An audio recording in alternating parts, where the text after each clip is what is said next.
VVIP सुविधा, मुझे व्यक्तिगत तौर पर बड़ा एतराज़ होता है कि जब मैं बाकी धर्मों को देखता हूँ, जैसे हमारे यहाँ जहाँ मेरा घर है, वहाँ पर जो दिल्ली में अक्षरधाम मंदिर है स्वामीनारायण भगवान का, उनका जन्म स्थान है वहाँ पर। तो गुजरात से बड़े सारे रईस धन्ना सेठ जो हैं वो आते हैं, उनकी पत्नियाँ बर्तन साफ करती हैं, सब हीरे जवाहरात पहने हुए सेवा करते हैं। हम गुरुद्वारे में जाते हैं, वहाँ पर बड़े-बड़े लोग जो सिखों के हैं वो सामान्य। लंगर लगाते हैं, समानता है। मुसलमानों में भी देखते हैं तो आप एक बार मस्जिद परिसर के अंदर घुसे तो आप एक व्यक्ति हैं।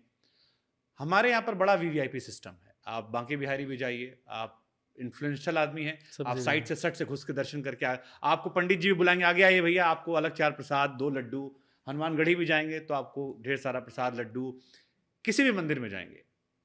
कई बार अच्छा भी लगता है, उसका फ़ायदा हमें भी मिला। जैसे मैं उज्जैन गया, तो गर्भगृह से दर्शन मुझे हो गए महाकाल के, जल चढ़ाने का भी अवसर मुझे मिल गया, बड़ा अच्छा लगा।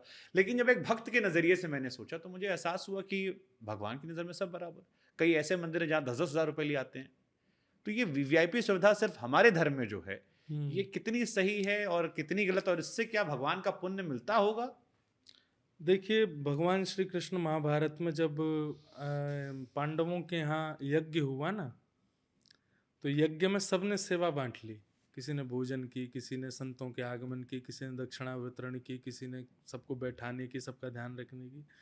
सब लोग बाँटते गए सेवा। जब भगवान की बारी आई, बोले, "श्री कृष्ण आप क्या करेंगे?" तो पांडवों ने कहा, "नहीं, इनकी तो वो लगेगा, आसन लगेगा, ये तो उस पे बैठेंगे द्वारिकाधीश भैया।" सबको दर्शन देते हुए भगवान बोले, "नहीं, नहीं, हम भी सेवा करेंगे।" "क्या सेवा रहेगी?"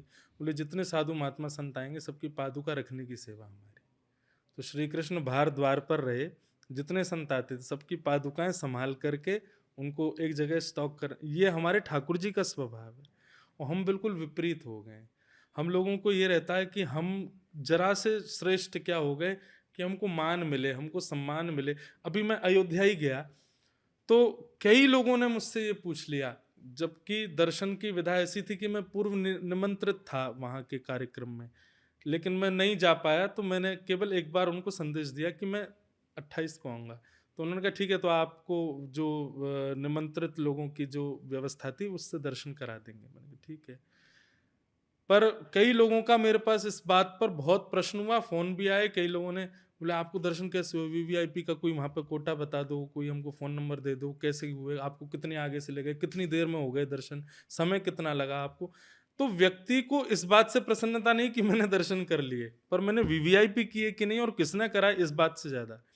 तो ये मान, सम्मान और अपने आप को बहुत विशिष्ट मानना, यह भी एक मानवता में आपके मानवता को हनन करने वाली वस्तु है। नहीं, तो मेरा फिर सवाल यही है कि क्या हुँ, इस तरह दर्शन करके, जैसे मैंने भी बहुत बार किए हैं कि आप हुँ, जर्नलिस्ट होते हो, लोकल हुँ, रिपोर्टर आपका है, या पुजारी जो हैं वो भी सोशल मीडिया चलाते हैं, तो कई बार नई पीढ़ी के बच्चों से आपकी जान पहचान हो आती है, या सिक्योरिटी गार्ड जो रहा। मुझे एक किस्सा याद आता है कि मैं केदारनाथ में रिपोर्टिंग कर रहा था, और ये हुँ, किस्सा मैं कई बार जिक्र भी कर चुका हूँ।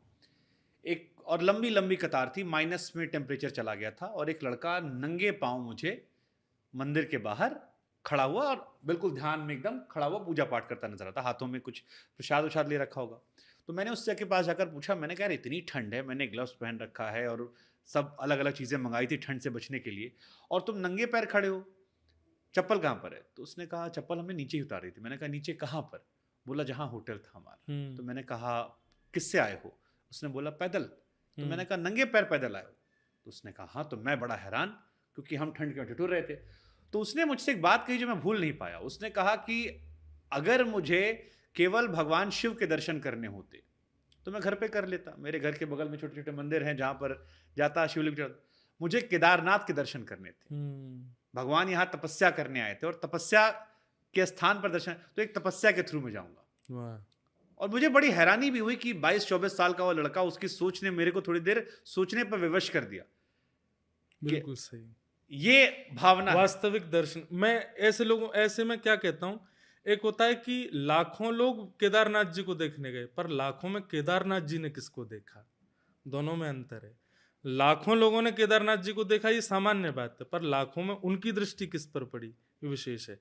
तो निश्चित है, वीवीआईपी वीआईपी आप चाहे कितने भी बड़े हो, आप कितनी भी जल्दी में हो, आप कितने भी पॉपुलर हो, मैं भी कई बार वीवीआईपी दर्शन कर लेता हूँ, पर उस समय मन में एक भाव आता है कि हमने देखा, इन्होंने नहीं देखा होगा हमको, क्योंकि ये तो वो हैं जो अपने यहाँ राजाओं की कतार को छोड़ करके सुदामा खड़ा था, उसके लिए दौड़ करके भागते हैं, सही बात है। उसको अपने हृदय से लगाते हैं।